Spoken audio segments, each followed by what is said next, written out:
तो दोस्तों एक बार फिर स्वागत है आपका हमारे चैनल पर। मेरा नाम है वरुण और हम बात कर रहे हैं इंजीनियरिंग की। अगर आप भी इंजीनियरिंग करना चाहते हैं या इससे संबंधित कोई भी कॉलेज या कोर्सेज की जानकारी चाह रहे हैं तो इस चैनल को सब्सक्राइब जरूर कर लीजिएगा ताकि सारी जानकारी आपको यहाँ सबसे पहले मिल जाए। फिलहाल इस वीडियो में जो हम बात करने वाले हैं वो बात करने वाले हैं चंडीगढ़ की। चंडीगढ़ देखो यार, मैंने बताया था एक बार शायद एक वीडियो में, और नहीं बताया तो अभी बता दे रहा हूँ कि भाई ये आधुनिक सिटियों में इसकी गिनती की जाती है, क्योंकि भारत में कभी भी आप सर्च कर लेंगे गूगल पे भी तो भाई एक मोस्ट वैल्यूएबल अगर सिटी की बात करेंगे जो कि अभी डेवलप हुई है तो एक अच्छी वेल डेवलप्ड सिटी में चंडीगढ़ का नाम आता है। अब चंडीगढ़ के अंदर ही बहुत सारे, वैसे तो यूटी है ही, ये पंजाब और हरियाणा की ज्वाइंट कैपिटल भी है, तो अपने आप में बहुत सारे दर्जे इसको दिए गए हैं। और यहाँ से अगर आप देख रहे हैं किसी कॉलेज को या यूनिवर्सिटी को टारगेट कर रहे हैं इंजीनियरिंग के लिए तो ये एक वीडियो आपके लिए हो सकता है। शायद वो तो बाद में पता चलेगा जब हम पूरी डिस्कशन कर लेंगे उस यूनिवर्सिटी के बारे में, अच्छे बुरे सारी चीज़ों को डिस्कस करने के बाद आपको टारगेट करना है या नहीं करना है क्या है। तो हम जो बात कर रहे हैं पीछे देख पा रहे होंगे आप, नाम आपको समझ आ ही गया होगा, university institute of engineering and technology UIET की बात हम करने वाले हैं, जो कि चंडीगढ़ में स्टैब्लिश्ड है। 2002 में इसको स्टैब्लिश किया गया था। पंजाब यूनिवर्सिटी के अंदर ही ये आता है और पंजाब यूनिवर्सिटी अपने आप में एक प्रोमिनेंट यूनिवर्सिटी का दर्जा इसको मिल जाता है। तो पूरी हम डिस्कस यहाँ डिटेल में करने वाले हैं इस UIET की। आखिर तक इस वीडियो को ज़रूर देखिएगा, दोस्तों में शेयर कर दीजिएगा और साथ ही साथ चैनल सब्सक्राइब करना नहीं भूलना है। इसके अलावा अगर आप कोई और कॉलेज के बारे में सर्च करें या जानना चाह रहे हैं कौन सा कोर्स बेहतर होगा आपके लिए, तो आपकी प्रोफाइल के आधार पर हम बताएंगे क्या बेस्ट हो सकता है आपके लिए। इसके लिए नीचे प्रोफाइल एनालिसिस फॉर्म दिया हुआ है जिसको फिलअप करिए और उस बेसिस पे बेस्ट हम बताएंगे। चलिए आगे हम बात करें यहाँ पंजाब यूनिवर्सिटी की। तो अपने आप में बहुत ही इंपॉर्टेंट है ये। सेक्टर 14 to 25 लोकेटेड है चंडीगढ़ में। 550 एकड़ में फैली हुई ये भव्य यूनिवर्सिटी है पंजाब यूनिवर्सिटी की हम बात करें अगर तो। और भाई साहब यहाँ पे बहुत ही अच्छा लश ग्रीन कैंपस और सारी चीज़ें आपको मिल जाएंगी। यहाँ फैसिलिटी देखें तो इनने सारी लिखी हुई हैं जो एक यूनिवर्सिटी में होनी चाहिए। सच्चाई है, कुछ कुछ ऐसी चीज़ें हैं क्योंकि भाई चंडीगढ़ अपने आप में मतलब नाम ही ऐसा है कि चंडीगढ़ बोल दो तो आदमी उतने में ही खुश हो जाता है। या swimming pool, gymnasium, sports ground, botanical garden वगैरह सारी तमाम फैसिलिटी आपको मिल जाने वाली है।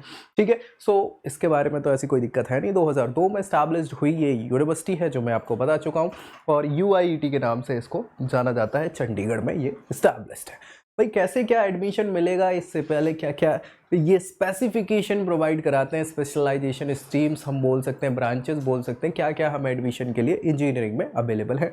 तो भाई कंप्यूटर साइंस इंजीनियरिंग, इंफॉर्मेशन हो गया, इलेक्ट्रिकल मतलब EC हो गया, E हो गया, सारी मैकेनिकल हो गया। इसके अलावा ये बायोटेक्नोलॉजी अच्छी ब्रांच हो सकती है। अगेन बहुत सारी यूनिवर्सिटी कराने लग गई हैं तो बहुत ऐसी स्पेसिफिक नहीं है, लेकिन ये सारे कोर्सेज ये कंडक्ट कराती है। पीछे आप देख पा रहे होंगे कुछ रैंकिंग इन्होंने दिखी। ये रैंकिंग मुझे इसलिए अच्छी नहीं लगी, लेकिन ठीक है। QS एशियन यूनिवर्सिटी की रैंकिंग इन्होंने बताई हुई है। 2022-23 को इन्होंने कंपेयर किया हुआ है और इन सब में आप देखेंगे कि 2022 की तुलना में 2023 में इनकी स्थिति खराब ही हुई है, अच्छी नहीं हुई है।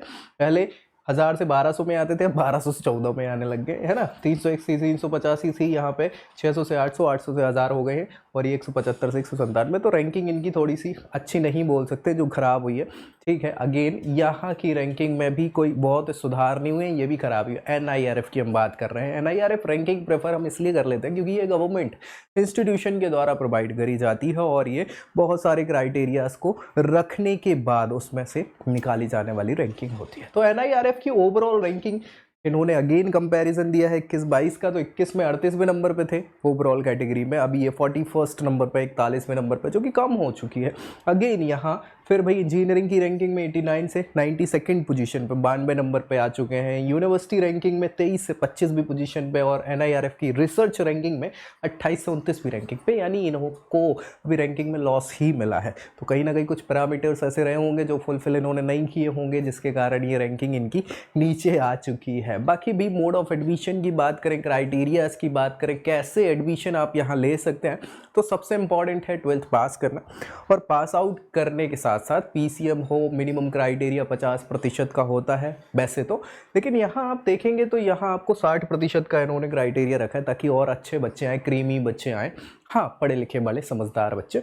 60% का क्राइटेरिया है और 5% का रिलैक्सेशन कैटेगरी वाइज दे दिया गया है। अगर आप इस पर्टिकुलर कैटेगरी से बिलोंग करते हैं, SC ST OBC वगैरह से, तो 55% वाली आपकी परसेंट में भी काम चल जाएगा। उसके बाद आपको क्या करना होता है, एग्ज़ाम देना होता है, जेई वगैरह दे, उसके बेसिस पे मिल जाएगा। अदरवाइज़ आपको, हाँ ये चंडीगढ़ में है तो जैक चंडीगढ़ की काउंसलिंग होती है, उसके बेसिस पे आपको यहाँ एडमिशन मिल जाता है। ठीक है भैया, अब देख लो यहाँ पे सीट्स की बात है कि कौन सी कैटेगरी है, स्पेशलाइजेशंस के लिए कितनी सीटें हैं, किसको हम प्रेफर कर सकते हैं, क्या अच्छा हो सकता है आपकी रैंकिंग के आधार पे। तो बायोटेक्नोलॉजी के लिए 92, वैसे आपको बता दूं CSIT में ज़्यादा सीट्स हैं क्योंकि बच्चे वही प्रेफर करते हैं। 122 सीट है आपकी CS में, 94 सीट इलेक्ट्रिकल इलेक्ट्रॉनिक में, इलेक्ट्रॉनिक एंड कम्युनिकेशन 135 सबसे ज़्यादा, इंफॉर्मेशन टेक्नोलॉजी 122 सीट है और मैकेनिकल में 94 सीट है। तो ये सारे सीट्स इनटेक्स इन्होंने बताए हुए हैं। फीस स्ट्रक्चर जो इंपॉर्टेंट होता है किसी भी यूनिवर्सिटी के लिए, किसी को भी हम अगर टारगेट कर रहे हैं तो हम ये तो देखेंगे ही इंफ्रास्ट्रक्चर के साथ साथ फीस कैसी है, प्लेसमेंट कैसे। तो फीस इंपॉर्टेंट इसलिए हो जाती है कि हर कोई अफोर्ड नहीं कर सकता, सच्चाई है। ज़्यादा फीस हो जाएगी तो हम कैसे अफोर्ड कर पाएंगे। और अगर आप भी ऐसे ऑप्शंस ढूंढ रहे हैं कि कम फीस में अच्छे कॉलेजेस हो सकते हैं जो ROI के टर्म्स में हो या किस हिसाब से अच्छे कॉलेजेस क्या क्या हो सकते हैं, ये ऑप्शंस मिल जाएंगे नीचे आपको।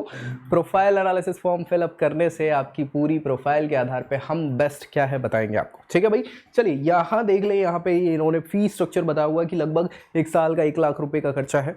फीस ये ट्यूशन फीस की बताई है अभी इन्होंने, और उसके अलावा कुछ कुछ अमाउंट है हॉस्टल फीस वगैरह के, ये सेमेस्टर वाइज है, 9-10 हज़ार रुपये करीब एक सेमेस्टर का लगता है। तो बहुत ज़्यादा खर्चा नहीं है इधर का हॉस्टल वगैरह का, है ना। हाँ बढ़िया, तो इस हिसाब से अब फीस की टोटल बात कर लें, रैंकिंग की बात कर लें, कैसी किस रैंकिंग पे हमको ये मिल सकता है UIET चंडीगढ़। अब इसके लिए भैया थोड़ी सी मेहनत करनी पड़ती है क्योंकि ऑल इंडिया कोटा से अगर आप देखेंगे रैंकिंग तो भाई बायोटेक्नोलॉजी के लिए इन्होंने देखा है 51,000 से 1,25,000 तक की रैंकिंग मिल सकता है आपको। लेकिन कंप्यूटर साइंस में 3100 से 3,109 से लेके 26,849 तक की रैंकिंग, ये इन्होंने ओपनिंग और क्लोजिंग रैंक बता दी हुई है। तो ये पीछे आप देख पा रहे होंगे सारी ब्रांचेस की लिखी हुई है, एक बार ज़रूर स्क्रीनशॉट देख लीजिएगा, ले लीजिएगा, ताकि आपको एक आइडिया लग जाएगा किसके लिए क्या हमें ब्रांच मिल जाएगी। ठीक है, इसके बाद इन्होंने प्लेसमेंट के रिकॉर्ड्स बताया हुआ। प्लेसमेंट इंपॉर्टेंट इसलिए हो जाता है क्योंकि हम क्या इन्वेस्ट कर रहे हैं और उसका क्या रिटर्न मिल रहा है, या कितनी अच्छी यूनिवर्सिटी है, इनके कितने अच्छे कोलैबोरेशन हैं, कितने अच्छे रिक्रूटर्स आते हैं और कौन से बड़े बड़े पैकेजेस पे लेके चले जाते हैं। तो पीछे आप देख रहे होंगे कि आपको इन्होंने कंपैरिजन 19, 20, 21 का बताया हुआ है, जिसमें इन्होंने ऑन कैंपस ड्राइव और ऑफ कैंपस ड्राइव दोनों बताया हुआ है। मतलब इनके कैंपस के अंदर आके जो रिक्रूटर्स आए हैं उन्होंने प्लेसमेंट दिया वो, और हमें बाहर से जो रिक्रूटर्स ने प्लेसमेंट दिया वो। तो आप देखेंगे नीचे सबसे पहले ऑन कैंपस लिखा है और उसके ऊपर ऑफ कैंपस लिखा है। और हमेशा आप देखें ऑफ कैंपस में ज़्यादा ही इन्होंने LPA बताया है, मतलब प्लेसमेंट आया है। 30, 42 या 19, 20 की बात है। इसके बाद 30, 31, 20, 21 और 21, 22 में 50 LPA हाईएस्ट इनका गया है ऑफ कैंपस से। इसके अलावा ऑन कैंपस में 45 LPA का इन्होंने अमेजोन ने ऑन कैंपस ड्राइव में ये प्लेसमेंट रिकॉर्ड्स दिए हैं। लेकिन यार अगेन ये हाईएस्ट आप बता रहा हूँ, और हाईएस्ट हर किसी को नहीं मिलते हैं। हाईएस्ट एक आध किसी बच्चे को, 2 बच्चों को मिल जाएंगे, बाकी की इतनी जनसंख्या क्या करेगी आपकी। तो वो ऑन एन एवरेज प्लेसमेंट में चली जाती है। ऑन एन एवरेज प्लेसमेंट देखिएगा कहीं अगर आप किसी चीज़ को टारगेट कर रहे हैं तो, क्योंकि आप बहुत अच्छे होंगे टर्म्स में तो वो हाईएस्ट पैकेज आप ले जाएंगे, वो कोई दिक्कत की बात नहीं है। लेकिन अगर नहीं हुए, मान लीजिए धोखे से ऊपर वाले ने साथ नहीं दिया उस समय, तो ऑन एन एवरेज तो मिले। और ऑन एन एवरेज के क्राइटेरियाज फुलफिल होना इंपॉर्टेंट है। यहाँ ऑन एन एवरेज प्लेसमेंट के रिकॉर्ड्स भी इन्होंने बताए हुए कंपेयर करके, जो बढ़ते चले जा रहे हैं इनके समय के साथ साथ। 19-20 में इन्होंने बताया कि 6.87 का on an average placement record था हमारा बच्चों को, जो कि बढ़ के 19 यानी 20-21 में हो गया 6.96 के, अराउंड 7 लाख के पैकेज के आसपास। और अभी फिलहाल 21-22 के प्लेसमेंट की देखें तो 7.69, मतलब अराउंड 7.5 से 8 के बीच में इन्होंने बच्चों को ऑन एन एवरेज प्लेसमेंट दिया हुआ है। तो यार ये मुझे इसलिए ठीक भी लग रहा है क्योंकि आपका रिटर्न ऑफ इन्वेस्टमेंट देखिए ना, आप 1 लाख रुपए करीब फीस है 1 साल की, ऐसी 4 साल की 4 लाख की फीस है, और 10-20 हज़ार रुपये हॉस्टल और वो मैथ्स की फीस मान लेते हैं, तो 1 लाख रुपए बोल 5-6 लाख में आपका खर्चा हो रहा है, जहां ये ऑन एन एवरेज खर्चे से ज़्यादा प्रोवाइड करा रहा है। तो आप इसको टारगेट कर सकते हैं। लेकिन अगेन ये यूनिवर्सिटी पंजाब यूनिवर्सिटी के अंदर है, गवर्नमेंट हो जाता है, और भाई इसके लिए अच्छी रैंकिंग पे आपको ये इंस्टीट्यूशन मिलता है, तो मेहनत भी ज़्यादा लगने वाली है। इसके अलावा अगर आप सोच रहे हैं कि और क्या बेस्ट हो सकता है मेरे लिए, और भी ऑप्शन है कि नहीं, अवेलेबल क्या है, तो ये जानकारी देने वाला अगर कोई नहीं है तो हम हैं आपके लिए। और नीचे प्रोफाइल एनालिसिस फॉर्म है, जिसको फिलअप कर दीजिएगा, और उस बेसिस पे आपकी प्रोफाइल के आधार पे हम बताएंगे क्या बेस्ट हो सकता है आपके लिए। चलिए यहाँ हमने देखा ये इनके टॉप रिक्रूटर्स रहे हैं जो आए हैं और बच्चों को अच्छे अच्छे पैकेज देके चले गए। इसके बाद कुछ बात और आती है स्कॉलरशिप की। बिल्कुल इंपॉर्टेंट हो जाता है स्कॉलरशिप, क्योंकि यार हर कोई अफोर्ड नहीं कर सकता इतने बड़े फीस स्ट्रक्चर को, और कम करने के लिए क्या एक ऑप्शन है स्कॉलरशिप का। तो scholarship NSP national scholarship portal पर जाके आप नेशनली स्कॉलरशिप्स के लिए अवेलेबल हैं कि नहीं, या आप एलिजिबल हैं कि नहीं, वो एलिजिबिलिटी क्राइटेरिया देख के चेक कर सकते हैं। इसके अलावा स्टेट लेवल की भी बहुत सारी स्कॉलरशिप्स होती हैं और प्राइवेट यूनिवर्सिटीज़ वगैरह अलग से कुछ कुछ और स्कॉलरशिप प्रोवाइड करती हैं। तो यहाँ की स्कॉलरशिप में आप देखें, लेट दीवान सोमनाथ स्कॉलरशिप, इसके अलावा late Milkhi Ram Sharma memorial scholarship, late Pritam Nath scholarship, soldier relief fund scholarship, Udyam Kaur fund relief. तो ये सारी की सारी आपको स्कॉलरशिप यहाँ पे ये प्रोवाइड करा रहे हैं, जिसमें कुछ नीड बेस्ड भी है, कुछ कैटेगरी वाइज भी है, कुछ मेरिट कम स्कॉलरशिप भी है। तो ये सारी चीज़ें आपको वहाँ जाके पता चल जाएंगी क्या आपके लिए बेस्ट हो सकता है। इसके अलावा फाइनली फैसिलिटीज़ क्या क्या और ये प्रोवाइड करा रहे हैं। तो एज अ यूनिवर्सिटी सारे के सारे यूनिवर्सिटी हो या प्राइवेट इंस्टीट्यूशन हो या कोई भी इंस्टीट्यूशन हो, वो बहुत सारी फैसिलिटीज़ आपको प्रोवाइड कराता है। क्यों कराता है? क्योंकि उसी के तो पैसे लिए जाते हैं, है कि नहीं। हाँ, तो ये जो फैसिलिटी दे रहे हैं, hostel, sports complex, lab, library, cafeteria, wifi, campus auditorium, ये तमाम बेसिक फैसिलिटी है जो हर एक यूनिवर्सिटी या कैंपस में होते हैं। अगर नहीं है तो फीस इन्वेस्ट करने का कोई मतलब नहीं है, टाइम इन्वेस्ट करने का कोई मतलब नहीं है। केवल पढ़ाई करने से जीवन नहीं निकलता, पढ़ाई के साथ साथ एक्स्ट्रा करिकुलर एक्टिविटी भी इंपॉर्टेंट है और उसी के लिए ये फैसिलिटीज़ प्रोवाइड करी जाती है। ठीक है ना भाई। तो ये सारी बात हम किसकी कर रहे थे? UIET की बात कर रहे थे, जो चंडीगढ़ में स्टैब्लिश्ड है और पंजाब यूनिवर्सिटी से एफिलेटेड है। एक अच्छा इंस्टीट्यूशन नाम है। अगर आप टारगेट कर रहे हैं तो आप देख सकते हैं पूरी वीडियो के बाद आपको क्या करना है। अगर इसके अलावा कोई और ऑप्शन आप तलाश कर रहे हैं या आपकी प्रोफाइल पे बेस्ट क्या है ये जानना चाह रहे हैं, तो नीचे प्रोफाइल एनालिसिस फॉर्म मिल जाएगा, जिसको फिलअप करिए और उसके बेसिस पे हम बताएंगे क्या बेस्ट हो सकता है आपके लिए। बाकी ऐसे वीडियोस जानकारी वाली तो हम बनाते ही रहते हैं। तो मिलेंगे अगली वीडियो में अगली जानकारी के साथ। तब तक के लिए जय Hind. I hope you like this video. For more such videos, keep watching our channel And do not forget to like, share and subscribe.